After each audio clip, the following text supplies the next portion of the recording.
Talvez já tenham ouvido falar de pessoas que têm dificuldade em dizer não. Dificuldade em dizer não. E talvez alguns de vós também tenham essa dificuldade em dizer não. Esta coisa de nós não estarmos disponíveis para fazer qualquer coisa, de nós não querermos fazer qualquer coisa. Esta dificuldade em defendermos, digamos assim, aquilo que se calhar é até bom para nós, ok? Mas que muitas vezes é referido como esta dificuldade de dizer não. Bom, quando alguém me traz este assunto, embora hajam pessoas que não trazem diretamente este assunto, mas que trazem consequências deste assunto, eu procuro perceber, dentro dessa dificuldade de dizer não, o que é que de facto naquela pessoa existe. E, entre outras possíveis causas e razões, há uma que me aparece frequentemente. E aqui aproveito para lembrar que isto que aqui vos vou dizer não é a única razão que está por trás desta dificuldade de dizer não. É uma das, mas é uma razão importante. Tão importante que vale a pena estar a falar dela especificamente hoje. Mas lembro, não é a única razão pela qual tantos de nós têm dificuldade em dizer não. É uma. Então que razão é essa? É o receio do confronto. É esta coisa de estarmos perante alguém e apenas por discordarmos ou dizermos que pensamos de forma diferente. Esta coisa de argumentar. Às vezes é só uma pequena discussão de ideias, mas que para algumas dessas pessoas tudo isso está dentro de uma categoria, a categoria do confronto.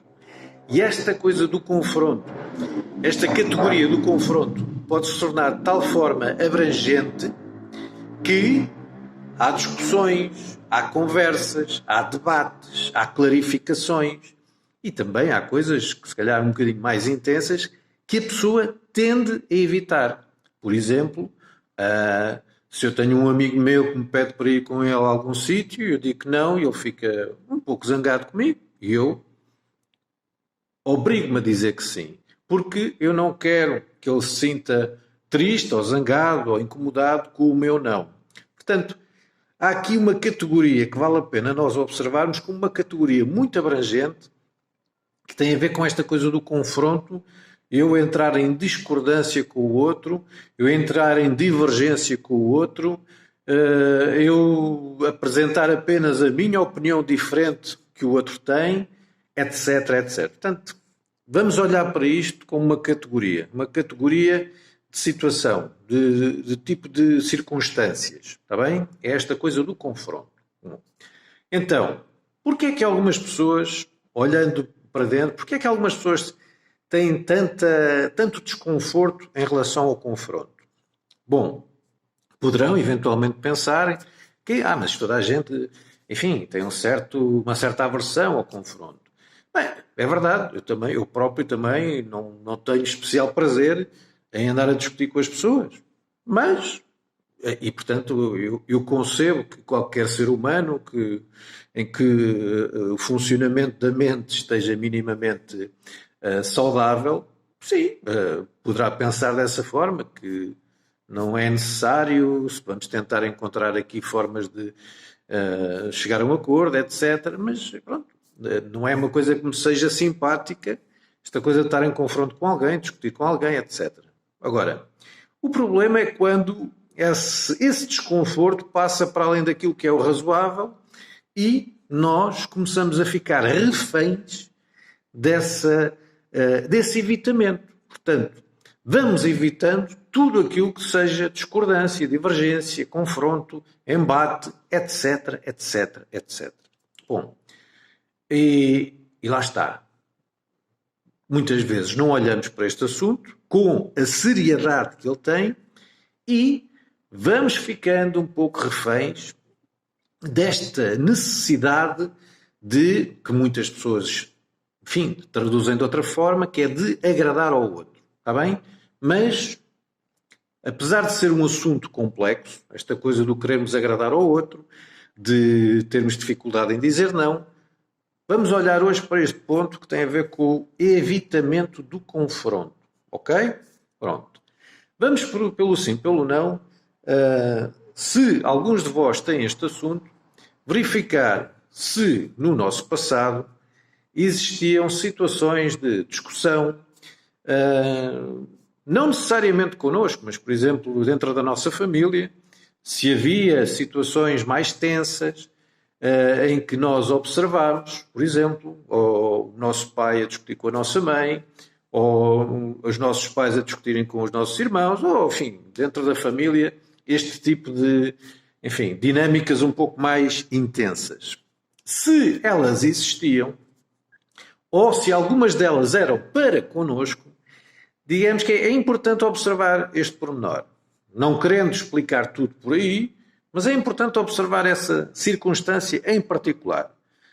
Ou seja, se nos pusermos no papel de uma criança, de um adolescente que observa essa confusão à sua volta, das duas uma. Ou ele aprende a conviver com isso e, portanto, faz uma modelagem e aprende e replica, repete o comportamento, ou pode acontecer o contrário. Há uma sobre-reação e há uma postura muito inconsciente da criança, do jovem que observa aquilo e diz, para mim, não, eu não quero isto. É uma decisão inconsciente, é uma decisão que se tem e depois se vai reforçando com esses evitamentos. Bom, se for esse o caso de eu ter assistido a essas discussões e, coincidentemente, está a haver uma dificuldade de, no meu momento atual, ter dificuldade em, digamos, ser mais assertivo, discordar, dizer que não, então vale a pena olharmos para este ponto, ok? Porque isto pode não ser uma coincidência. Como dizia outra senhora, não há coincidências, ok? Mas admitamos uma possível ligação entre este meu passado, onde assistia a discussões, onde havia confusão, algumas delas até me envolviam, e vamos admitir essa possibilidade de, em determinada altura, por aquilo que eu observava, eu, inconscientemente ou conscientemente, ou as duas coisas, consciente e inconscientemente, tomei a decisão de não, eu não quero isto para mim. Ok? Portanto, posso ter observado isso, posso ter aprendido, posso-me ter ensinado a evitar a confusão, a discussão, o confronto, etc. Portanto, há que fazer aqui uma clarificação interna, uma conversa comigo próprio, eventualmente com a ajuda de alguém, em que eu me ensino, digamos, a considerar o confronto, o debate, a discussão, sem ter que haver aquela violência que eu assisti. Okay? Portanto, este é um trabalho que eu tenho que fazer, é um alinhamento, ou seja, eu reconceptualizar o confronto, reconceptualizar a discussão. Está bem? Este é um ponto importante. E outro ponto importante também é, na nossa própria educação, não ter propriamente assistido a discussões, mas ter recebido diretivas, e isto acontece em muitas famílias, de vamos evitar as confusões. Não queremos confusões.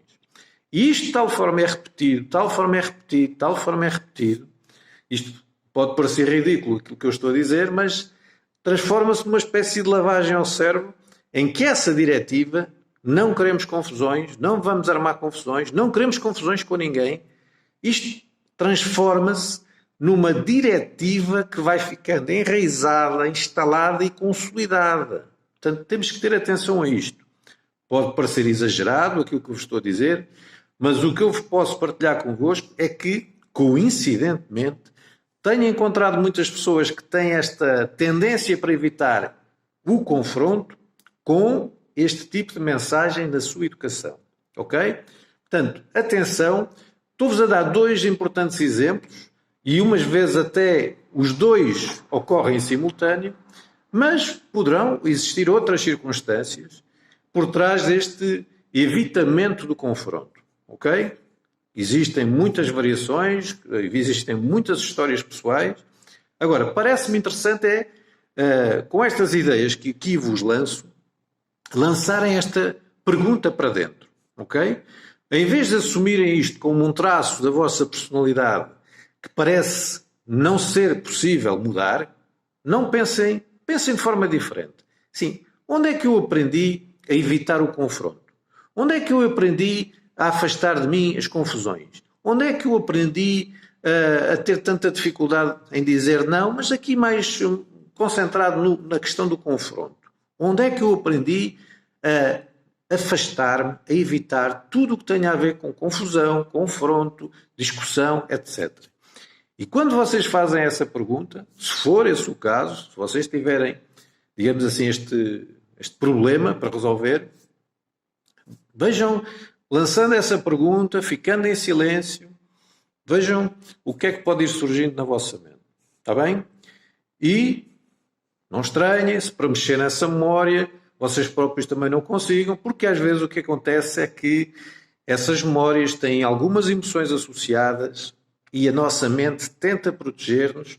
Podemos olhar para elas assim à distância, mas tocar nelas, mexer nelas, há aqui uma parte de nós que as vai querer afastar. E, portanto, não é de estranhar para mexer nessas memórias vocês possam precisar de ajuda. Está bem?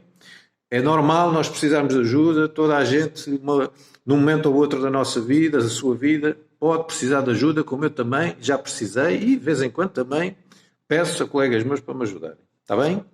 Portanto, hoje queria-vos deixar esta mensagem em relação a este problema que tem a ver com a dificuldade em dizer não e, muito especificamente, em relação a este ponto.